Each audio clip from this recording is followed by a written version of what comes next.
you're constantly downplaying like how sick you are. You're getting an IV drip for 5 hours every day.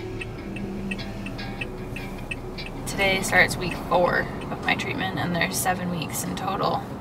My name is Ariel Corey, and I have a chronic invisible illness.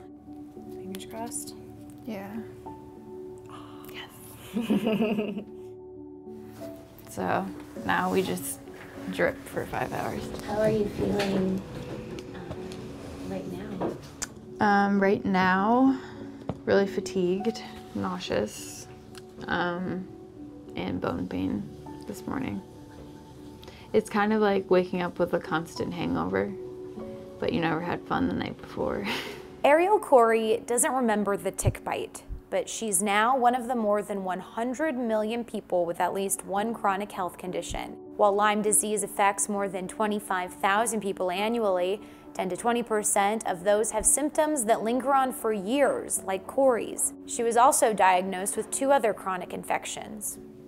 But pretty soon I'll fire up my laptop, start working. So this is your office? This is my office for half the day. It's not just about the illness. I mean, this affects everything about the person. It affects their relationship, it affects their career.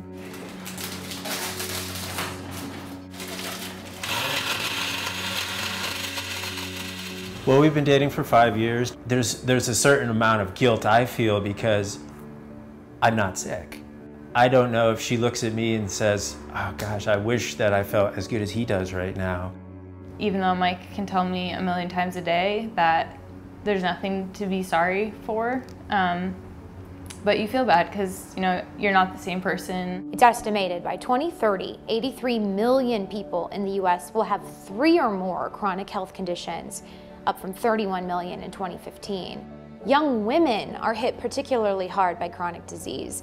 Diagnosis in men catches up with age, but the disparity still means many women are living more years of their life with chronic illness. The National Center for Health Statistics defines chronic illness as lasting 3 months or more, but many patients suffer for much longer before being diagnosed.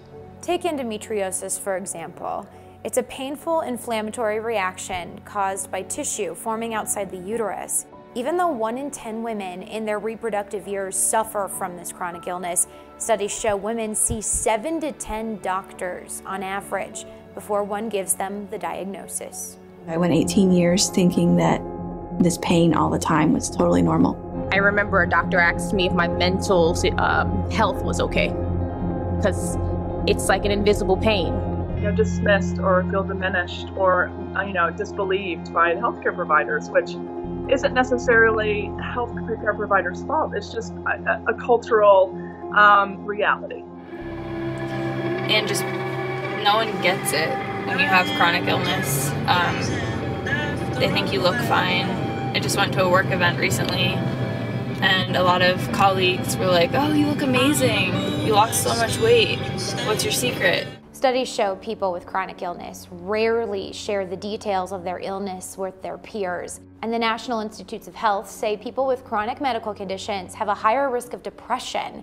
Dr. Justin Ross is a psychologist specializing in chronic illness. He says patients often feel a hopelessness after leaving behind their pre-sick life. And what comes with that is a sense of a loss of identity. And with any kind of loss in life, we grieve. Emptying the dishwasher, doing laundry, vacuuming, like things that normal people, healthy people complain about. I miss doing those things.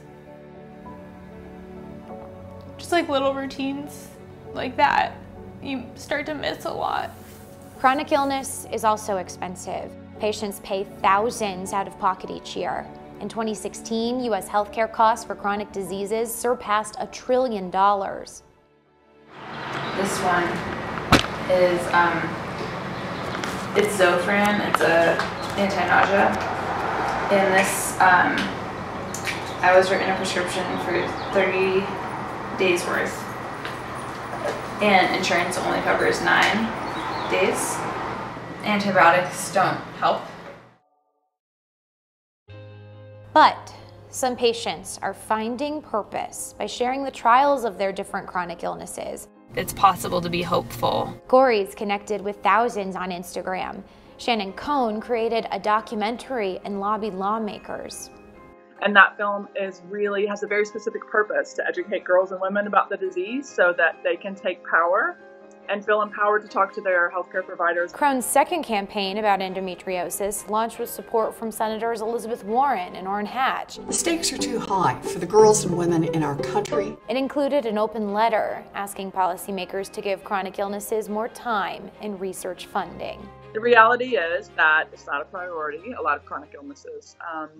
And if the patients aren't going to be the ones to take it in their hands, then who else is? And to know that it's possible to be a strong, powerful woman and also be dealing with chronic illness. You know, it doesn't make you any less than someone else.